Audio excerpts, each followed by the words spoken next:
The GM's role. The GM has a heavy role in the Artha game. He's got to create situations to challenge the player's beliefs. He is also allowed to create his own parameters for the story. Players that work with the GM and accomplish great deeds earn even greater rewards. At first the arrangement may seem a little too carrot and stick, but it's more subtle than that. Players state their goals and how they want to be rewarded. They can earn these awards without ever moving for the carrot. But the GM also has the power to provide greater rewards for epic deeds. All in all, we've found this interface, this revolving wheel, if you will, to work very well. Fate, Persona, and Deeds. As mentioned above, there are three types of Artha: Fate, Persona, and Deeds. Fate is earned simply by walking the character's destined path. It can be spent on minor boosts and aids. Persona is earned by idiomatic role-playing, breaking out of the mould of the aforementioned destiny, and by accomplishing personal goals. It can be spent to modify die rolls. Lastly, Deeds Artha marks a character's accomplishments beyond his immediate and personal goals, going beyond what is desired to what is needed. Deeds points are the hardest to earn and can be spent to heavily modify die rolls. Onward and upward. As the player spends Artha to improve his character's chance of survival, he moves towards an epiphany. Every time a player tests one of his character's skills or stats and spends Artha on the test, that ability gets one step closer to the next shade. When the requisite number of Artha-enhanced tests is completed, the ability automatically and immediately shade shifts one step lighter. See the Epiphany section towards the end of this chapter. Earning Artha. Artha is awarded at the end of the session by consensus according to the criteria described in this section. Players may nominate one another for Artha awards, specifically Fate and Persona points, not Deeds.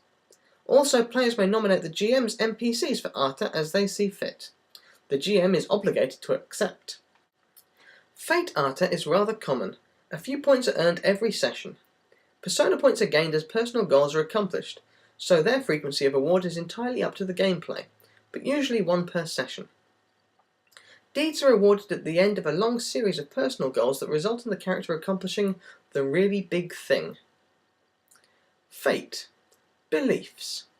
Fate points are earned for manifesting the character's beliefs in a convincing and entertaining manner. Entertaining does not only mean funny. We all enjoy a good dramatic performance now and again. This award is given when playing a belief serves a purpose and drives the game forward. It is a very open condition, so there's lots of room to get a character's beliefs involved.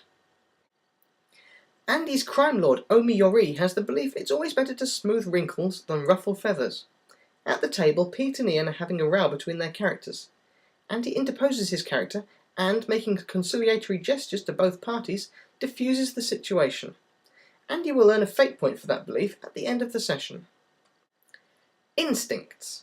Fate points are earned for playing instincts when such play gets the character in trouble or creates a difficult or awkward situation. A character with the instinct, "draw my sword at the first sign of trouble," is at court pleading his case. Suddenly, in walks his nemesis. The player doesn't have to draw his sword, he can resist the instinct because it's going to cause trouble. But if he plays it out, he gets a fate point. If the GM and other players feel a player is being disruptive with his instincts, then Artha does not have to be awarded. However, if you're playing your game for humour, by all means grant the reward. Traits. Fate Artha can be earned for using traits, but only if invoking that trait alters the direction of the story in an unforeseen way or makes life difficult for the character. If a player's character has the clumsy trait and he opts to fumble the MacGuffin at the absolutely wrong time, that's worth a fate point. Humour. A fate point is earned if a player can stop the table dead with humour while in character. Dramatic play gets even greater rewards. See Embodiment and Mold Breaker below. Right skill, right time. Lastly, if a character has the right skill, when no one else does, to keep the story moving, he should be rewarded with a fate point. Consider it a reward for clever character burning. Keep this award rare. Persona. Embodiment. When a player captures the mood of the table perfectly and further drives the story onward, one persona point is awarded. Moments like great speeches, desperate decisions, or gruesome revenge fall into this category. This is a tough award to get, as a player must really go above and beyond in his role-playing. Mold Breaker. If a player comes to a point in the story where his beliefs, instincts and traits conflict with a decision he must make, a direction which he must go, and plays out the inner turmoil, the conflict within his own guts, in a believable and engaging manner, then he earns a persona point. Other players, as well as the GM, may nominate each other for this award. A majority vote at the table awards the point. To earn the reward, the player must really push his character. Personal goals. Characters who accomplish personal goals, revenge, seduction, promotion, victory, etc., earn a persona point. These goals should either be clearly described in the character's beliefs or should be an explicitly stated goal for the group. This is the award for accomplishing all the various parts of an adventure: the assassinations, the betrayals, the kidnappings, recovery of lost artifact, learning of ancient secrets, etc. Workhorse. Being the workhorse character, the most relied upon in a given scenario, is worth a persona point. This is for the mundane stuff.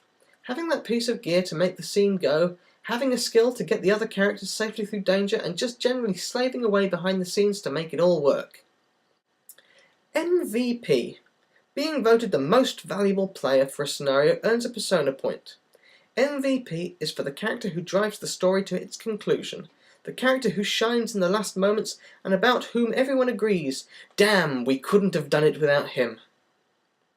Voting for Workhorse and MVP. These awards are generally given at the end of a scenario, adventure or campaign, and are not granted by the GM. Once a scenario is concluded, all participating players vote for whom the workhorse of the scenario was and whom the most valuable player was. The GM gets one vote, like all the other players. Deeds. Deeds Artha points are rare and reserved solely for accomplishing goals larger than a character's personal agenda. To qualify for this reward, you must do something that benefits more than just the character, and do it for reasons other than personal gain. Such an accomplishment must come with some cost or sacrifice. It's got to hurt a little to attain this level. Exacting revenge on your enemies through a brilliant plan is great, but it's only worth a persona point. Hitching yourself to a cause that transforms the setting but doesn't directly benefit you or your friends is worth a deeds point. Also, helping another character accomplish goals that are anathema to your goals, instincts and beliefs can earn a deeds point. My players all had personal reasons to infiltrate a particular city, foment a rebellion and overthrow the government. Accomplishing that task, however grand, is worth a persona point. But in the end, they not only overthrew the slaver tyrants ruling the city, but they handed control back to the rightful government, when they could have taken power themselves. That's worth a deeds point. Spending Artha. When spent at appropriate junctures in-game, Artha modifies the outcome of dice rolls, and thereby allows characters to perform heroic acts that they would otherwise not be able to perform. Artha must always be spent on a roll. It cannot just be dumped into a skill or stat. Something dramatic has to be happening. The dice have to roll, then the Artha can flow. Warning: some of the Artha expenditures explained below contain mechanics yet to be discussed. Skim them for now and come back to them later after you've read through the rim of the wheel section. Fate. Luck. A player may spend a fate point to make the dice of a single roll open-ended.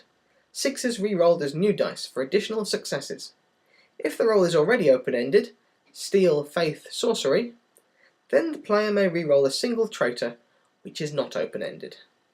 Luck is purchased after the dice have been rolled. Shrug it off. Faced with the pain and discomfort of cuts and scrapes, a player may choose to have his character shrug off +1 of wound penalties. Basically, this temporarily mitigates the effects of a single superficial wound. This is exactly the same as the shrug it off rules in the injury, treatment and recovery section, except that no health test is necessary and the time required is reduced to 1 action. Persona. Boon. A player may choose to spend up to 3 persona points on a skill or stat test. Each point spent grants a bonus die, +1d, to roll on the test. A boon must be announced before the dice are cast. Grit your teeth. For a persona point, -1d of wound penalty can be temporarily shrugged off. This is exactly the same as the grit your teeth mechanics in the injury, treatment and recovery section, except there is no health test required and the time is reduced. Even spending a persona point, gritting your teeth during a fight costs 2 actions. and 1 action during range and cover.